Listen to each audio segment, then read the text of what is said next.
वज़ीर आला पंजाब ने अशिया खुरनोश की कीमतों में कमी का ऐलान तो कर दिया है, मगर लाहौर में आटा, दाल, घी की कीमतें अभी तक कम नहीं हो रही हैं। मज़ीद जानते हैं, आज न्यूज़ की नुमाइंदा हुमा भट्ट हमारे साथ मौजूद हैं। हुमा भट्ट, आगाह कीजिएगा, कीमतों में कमी का ऐलान किया गया है लेकिन वो इम्प्लीमेंटेशन नज़र नहीं आ रही।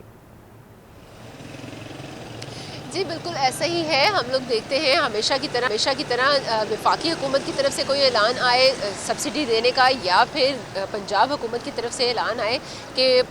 तमाम आवाम को रिलीफ दिया जाएगा, वो रिलीफ जो है वो आवाम तक पहुंच नहीं पाता है। और यही सूरत हाल अब भी है, क्योंकि घी के बारे में भी बताया गया है कि 15 रुपये सस्ता किया जाएगा, आटे के ऊपर भी रिलीफ दिया जाएगा, और इसी तरह बाकी दालें जो हैं उनके ऊपर भी कमी की गई है। लेकिन अभी जो भी सुबह के वक्त जो भी जनरल स्टोर्स पर गए हैं, उन्हें वही चीज़ें, जितनी भी चीज़ें वो लेने गए हैं वो तमाम उसी दाम में मिली हैं जो कि पहले मिलती थी। किसी भी चीज़ में कोई भी रियायत जो है वो फ़िलहाल नहीं हुई है। वज़ीर आला पंजाब की तरफ से तो हिदायत जारी की गई थी कि ये ना सिर्फ ये आटा, दाल, चीनी में रियायत की जाएगी, बल्कि ट्रांसपोर्टर्स के जितने भी किराए हैं उनमें भी कमी की जाएगी। लेकिन इस वक्त हम लोग देख रहे हैं कि वही चीज़ें हैं, वही दाम हैं, और उनमें ना तो किरायों में कोई कमी की गई है और ना ही किसी अशिया खुरनोश जो हैं उनमें कमी की गई है, जिसकी वजह से लोगों की परेशानी बढ़ती जा रही है। उनकी तरफ से यही कहा जा रहा है कि हुकूमत की तरफ से दावे तो बड़े बड़े किए जा रहे हैं, लेकिन उनके ऊपर इम्प्लीमेंट करवाना जो है वो बहुत ज़्यादा मुश्किल दिखाई दे रहा है। क्योंकि यहाँ पर हम लोग देखते हैं जितने भी जनरल स्टोर्स हैं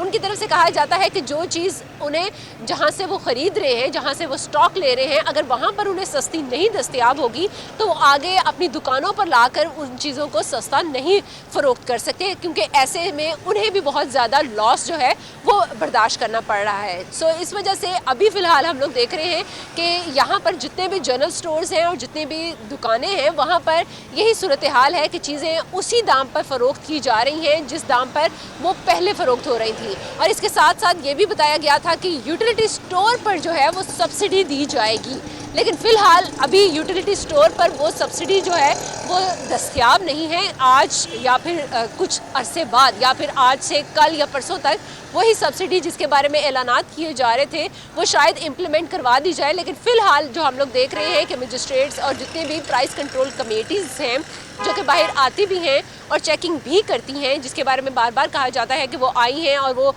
जो चार्जेस जो हैं वो लगा कर तो चली गई हैं और कोई ना कोई जुर्माना जो है वो आयद करके चली गई हैं। सो अब हम लोग ये देखते हैं कि जो प्राइस कंट्रोल कमेटी चीज़ों के ऊपर कितना चेक एंड बैलेंस करती हैं, क्योंकि ये अब जिम्मेदारी जो है वो उनके ऊपर आ चुकी हुई है। हर दफ़ा जो भी ऐलानात होते हैं उनके ऊपर इम्प्लीमेंट जो है वो नहीं हो पाता, जिसकी वजह से आवाम जो है वो पिसती ही जा रही है, ख़ास तौर पर महंगाई के हाथों जा रहे हैं। हुकूमत पंजाब की जानिब से कीमतें कम करने का ऐलान किया गया लेकिन अमल दरामद नजर नहीं आ रहा हुआ। बहुत शुक्रिया आपका।